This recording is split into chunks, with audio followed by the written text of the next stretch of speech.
Hiya Builder fam. You know, I just pulled into my local CVS here. I was gonna pick up some medications, and I'm sitting here and I'm like, something smells sweet, and I shut the truck off, and it went kapoof and blew a cloud of smoke, and I went, oh, what now? So I got to looking, and it didn't overheat. Fortunately, but what did happen is a fitting broke on the heater core and blew a bunch of coolant out. I don't know how much coolant. And so I'm sitting here in the CVS parking lot, and so, you know, I was like, you know what? It doesn't get much real world than this. Broken down in a parking lot at a CVS. So I said, you know what? Let's just see if we can't make a video out of this and not be stranded. So I walked through CVS, and fortunately CVS actually has like I wouldn't call it a handyman corner, but like maybe a generalized household corner. Either way, we picked up some stuff, and we picked up some water, and let's see if we can't get ourselves home and not need a tow truck today. Talk about impromptu, huh? Yeah.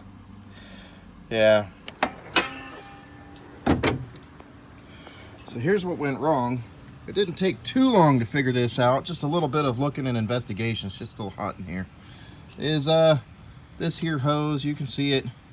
She broke right off that there fitting. So luckily, this hose, if you trace it down, just goes right there to the pump. And it's the heater core hose. So I'm like, you know what? It's already hot as blazes out here. We don't really need a heater core. Got a nice little pool of antifreeze in their parking lot, and you can see it sprayed around a little bit here and here, and we are definitely low on the reservoir. Tank's empty. Now here's the thing, this is a closed loop circuit. Actually, we kind of lucked out on this. So the water gets supplied here and then returns here. So if I pinch these two hoses off, pinch the supply off and pinch the return off, then I should be able to put water back in the system and get us home. Obviously, repairs will need to be made. I'll need to buy a new fitting for there. I mean, honestly, if I'm going cheap, I could even just splice this into there. But it's just a hose that goes right down to there, a clamp, and then up to there. So, you know, if I can buy the OEM fitting, I'll probably put that in there. I mean, shoot, it lasts till this long, so ain't no reason it'll last longer. So, let's look at some of the stuff we got. 4 gallons of water sitting down there.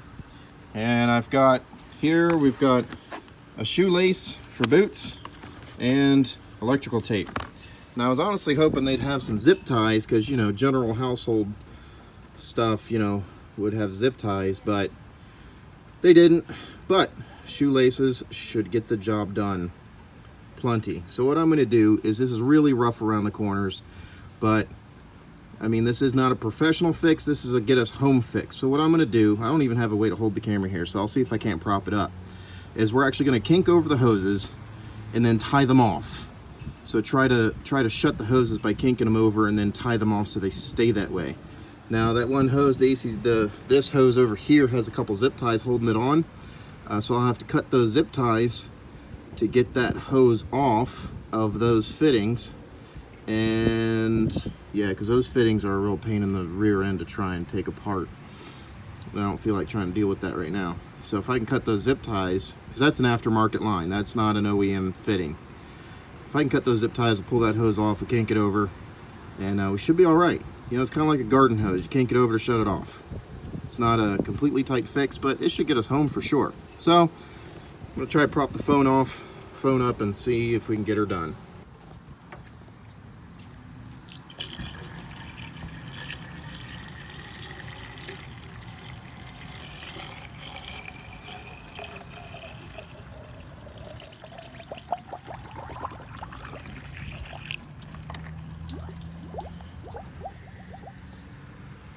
All right, so we got the phone propped up here. Now what I'm gonna do is fold it over,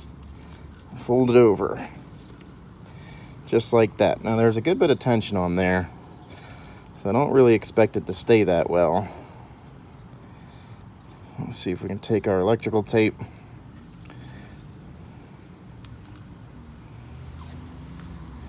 and at least get this thing started. This is really cheap electrical tape, so I also don't expect it to handle that well, but there you go, you know. So set that right there. We'll take out one of our shoelaces. And I'm just gonna tie the shoelace around there just like that. Now, I want it to be as tight as possible. So I'm just gonna wrap it around. There we go. Tie it off.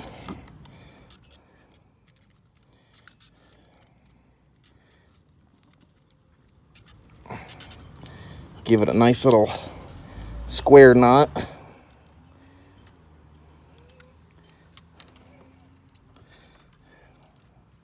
All right, and then I'm gonna clip it back in the holder. Now I'm gonna do the same thing with this one.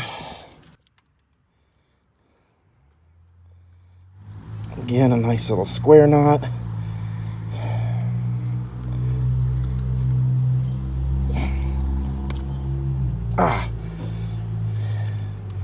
And then we clip it in place.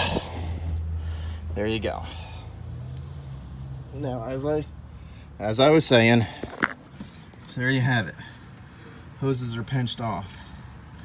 Actually, I literally just dropped the tape right down in there. All right, whatever. All right, so now I'm gonna add water to it. And hopefully it holds enough. Well, there you have it, peoples. The engine is running. We appear to be holding water.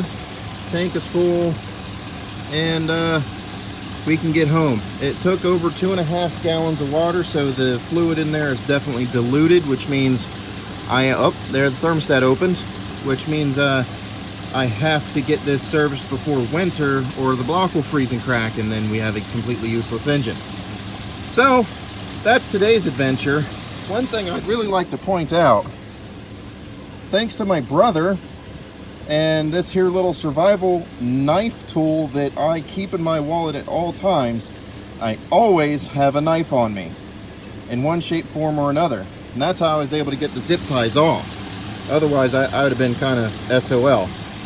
But thanks to being prepared and creative, we went from a broken down truck needing a tow truck to, well, let's get home and we'll worry about it later. All right, so I just pulled into my parking lot, my driveway, the thing you let your vehicle sit in when you're not using it.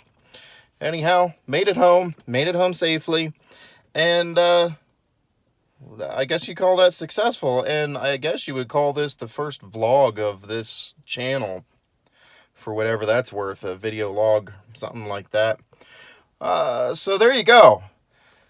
If you guys think that just because every time something breaks on you, you need a tow truck, that's just not the case. Oftentimes, especially when you're not that far away, and luckily I wasn't that far away, oftentimes you can make something work, and just to get home and save yourself a $200 towing bill. Lord knows I'm all about spending the money to not spend the money, right? Or at least not spending the money. Either way, I'd like to reiterate, this little gadget saved my life. This little gadget is always in my wallet. And this thing is handy as hell. It's got a knife. It's got a little can opener contraption. It's got a little saw contraption. I mean, there's like nut driver sections and bottle opener. And I don't know what this part's for, but it's there. And this is designed to stick in your wallet. It comes with a little plastic sleeve and everything. I highly recommend everybody have something. I highly recommend everybody have at least some kind of cutting utensil on them at all times. I mean, obviously the airports aren't going to like that, and government buildings aren't going to like that. But this thing just saved my day, and it's definitely useful. So here's a lesson to always being prepared. And being creative will get you out of a tight jam. So that's it. I'm going to go inside. I'm going to drink a nice cold drink, probably alcoholic, and start looking for the parts to repair this bloody thing. So, you guys have a great day. I'll catch you around. Bye-bye.